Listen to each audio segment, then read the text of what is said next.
सबको मैं एक ही चीज बोलती हूँ कि जब भी आप खाना खाते हैं या खाना खाने के लिए बैठ रहे हैं तो खाना उतना लीजिए जितना आप खा सकते हैं। उतना खाना प्लेट में कभी मत डालिए जो आप खा नहीं सकते और जो बाद में वेस्ट होता है, क्योंकि बहुत सारी ऐसी चीजें होती हैं जिन्हें अगर हम वेस्ट करते हैं तो नुकसान होता है। मैं आपको एक चीज बताती हूँ।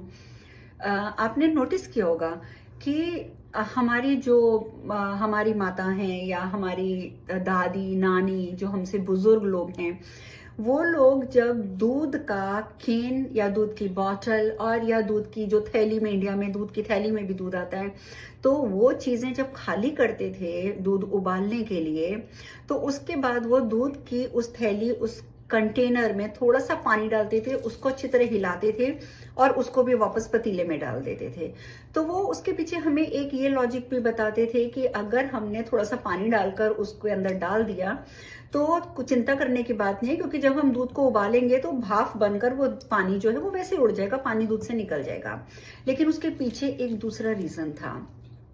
दूध हो गया, दही हो गया, जो भी ये सफेद चीजें होती हैं, ये अगर हम जूठी छोड़ते हैं या इस तरीके से वेस्ट कर देते हैं, जैसे मैंने बताया कि डब्बे में से दूध उल्टाया और डब्बे को जाके ट्रैश कर दिया, नो, ये चीज गलत हो जाती है। तो उसको धोकर उसके पानी को भी आप इस्तेमाल कर लीजिए। अगर आप ये नहीं करेंगे तो कहीं ना कहीं आपकी आयु कम हो जाएगी, आपकी उम्र कम हो जाएगी।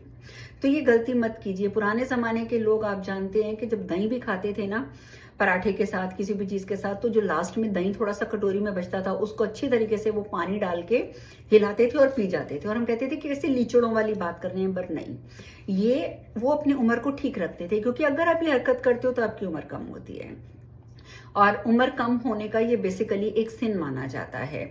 दूसरा, अगर आप नॉर्मल खाना भी अगर अपनी थाली में छोड़ते हैं, आपका खाना बना हुआ है, आपने खाया, जो बच गया आपने थाली में छोड़ा, जूठा फेंक दिया, सिंक में डाल दिया, इस तरीके से आप एक और बहुत बड़ा पाप करते हैं। और वो पाप पता है कितने लोगों के लिए होता है? पहला पाप हो जाता है उस किसान के लिए जिसने उस अन्न को उगाया है, उपजाया है।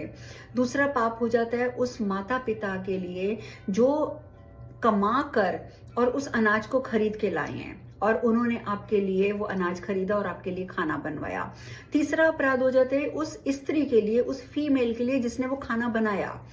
तो अगर आप जूठा खाना छोड़ते हैं, सिंक में खाना फेंकते हैं, डस्टबिन में डालते हैं, तो वो आप इन तीनों के टूवर्ड्स अपने कर्म खराब कर लेते हैं और इन तीनों के ऋणी हो जाते हैं, जो आपको बाद में उतारना पड़ेंगे ये कर्म। तो मत कीजिए ये गलती। हमेशा कोशिश कीजिए कि खाना ना बचे आपकी थाली में, पर खुदा ना खास्ता, भगवान ना करे कि ऐसा हो, लेकिन अगर बच भी गया, बाई चांस बच भी गया, तो देखिए उसे डस्टबिन में मत डालिए, या तो आप अपने घर के बाहर एक स्पेस बना लीजिए जहां बचा हुआ खाना आप डालेंगे, ताकि उसे चिड़ियां, कौवे, चींटियां, कीड़े मकोड़े सब खा जाएं। या आप एक गड्ढा खोदिए, वो चीजें उसके अंदर डाल दीजिए, तो वो खाद के रूप में आपकी धरती को मिले और उससे आपके बल्कि जो पेड़ पौधे हैं वो और ज्यादा फ्लरिश हों। तो ये थोड़ी सी प्रिकॉशंस आप लेंगे तो आप देखेंगे कि आप अपने कई ग्रहों को ठीक कर लेंगे। क्यों? क्योंकि आपसे पाप कम होंगे। पाप कम होंगे तो ऑटोमेटिकली आपके ग्रह अच्छे हो जाएंगे। इनको फॉलो करके देखिए, आपको खुद चेंज महसूस होगा।